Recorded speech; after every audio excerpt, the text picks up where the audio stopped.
Bismillah. La montagne des cigales. Il était une fois un grand-père et une grand-mère qui vivaient seuls dans une petite maison. Tous les jours, le grand-père allait travailler au champ et semait du riz en chantant. Une graine et il en poussera mille. Et tous les jours, un blaireau venait aussi qui chantait. Une graine et une seule, et toutes je les mangerai. Le jour suivant, quand le grand-père revenait travailler au champ, il ne restait plus une seule graine. Le blaireau avait tout mangé. Par sa faute, le grand-père et la grand-mère vivaient pauvrement. Un jour, le grand-père alla travailler comme d'habitude, une fois de plus, il ne restait pas une seule graine. Alors il se mit en colère et décida d'attraper le vilain blaireau.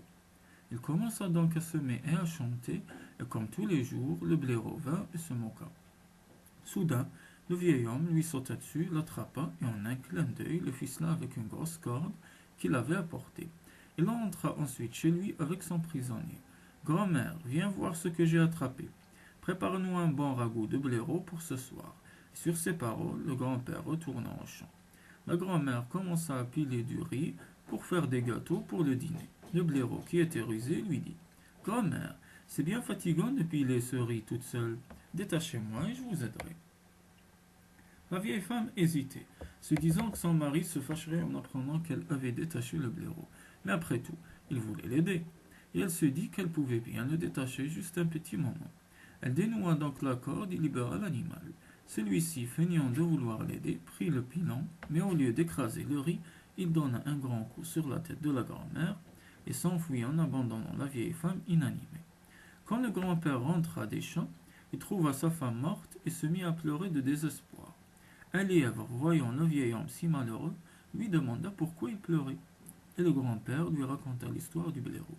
Eh bien, je vais vous venger, dit le lièvre. Il partit vers les montagnes. Le lièvre ramassait des fagots dans la montagne lorsque le blaireau arriva. Compère lièvre, que fis-tu donc lui demanda-t-il. L'hiver promet d'être très très froid. Je fais donc provision de fagots, lui répondit celui-ci. Le blaireau, pensant que c'était une bonne idée, se mit aussi au travail, et à eux deux, ils ramassèrent une grande quantité de fagots. Ils chargèrent le petit bois sur leur dos et se mirent en route. Mais le chemin était long, et le lièvre, fatigué, murmurait: C'est lourd, oh que c'est lourd, tant et si bien que le blaireau finit par porter aussi la charge du lièvre, qui marcha alors derrière et commença à frotter des silex qu'il avait ramassés. Entendant le bruit des silex frottés l'un contre l'autre, le blaireau demanda: Quel est ce bruit?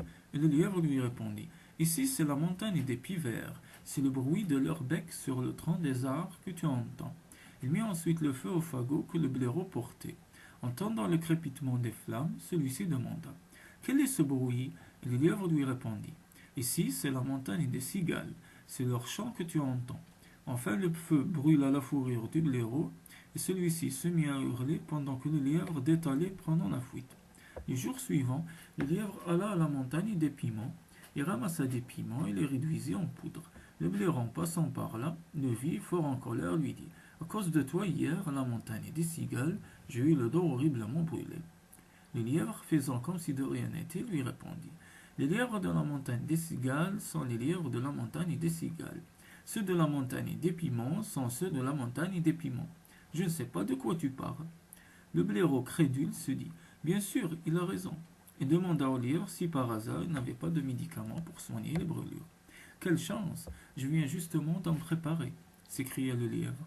Il saupoudra généreusement le dos du blaireau de poudre de piment. Sur le moment, celui-ci ne ressentit rien, mais peu à peu le piment rendit les brûlures encore plus douloureuses. Il se mit à gémir de douleur. À cet instant, le lièvre s'enfuit une fois encore. Le jour suivant, le lièvre partit en montagne, couper du bois dans un forêt de cèdres pour construire une barque. Le blaireau le vit, et souffrant terriblement et encore plus en colère que la veille, lui cria: À cause de toi hier, à la montagne des piments, j'ai cru mourir. Le lièvre, faisant comme s'il n'avait jamais rencontré le blaireau de sa vie, lui répondit: Les lièvres de la montagne des piments sont les lièvres de la montagne des piments.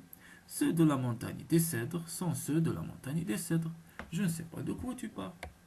Le blaireau, vraiment aisé à tremper, crut encore une fois le lièvre, et pensa: Bien sûr, il a raison. Il lui demanda pourquoi il construisit une barque. Quand il sut que c'était pour aller pêcher dans la rivière, le blaireau, friand de poissons, voulut lui aussi une barque. Comme mon pelage est blanc, je construis une barque en bois blanc. Et puisque ton pelage est marron, Il te faut une barque marron en terre, expliqua le lièvre au blaireau. Ils construisirent donc chacun leur barque et partirent pêcher. Une fois au beau milieu de la rivière, la barque en terre du blaireau commença à fondre petit à petit, à se dissoudre. Il se retrouva à l'eau. Il se débattait et criait: au secours, aide-moi! Mais le lièvre, impassible, lui dit: pense donc à la pauvre grand-mère qui est morte par ta faute. Elle abandonna. Le lièvre se rendit chez le grand-père et lui annonça que le blaireau était mort. Mais cela ne rendit pas le vieil homme heureux, car la mort du blaireau ne lui rendrait pas sa femme. Il pensait que la vengeance du lièvre était bien inutile.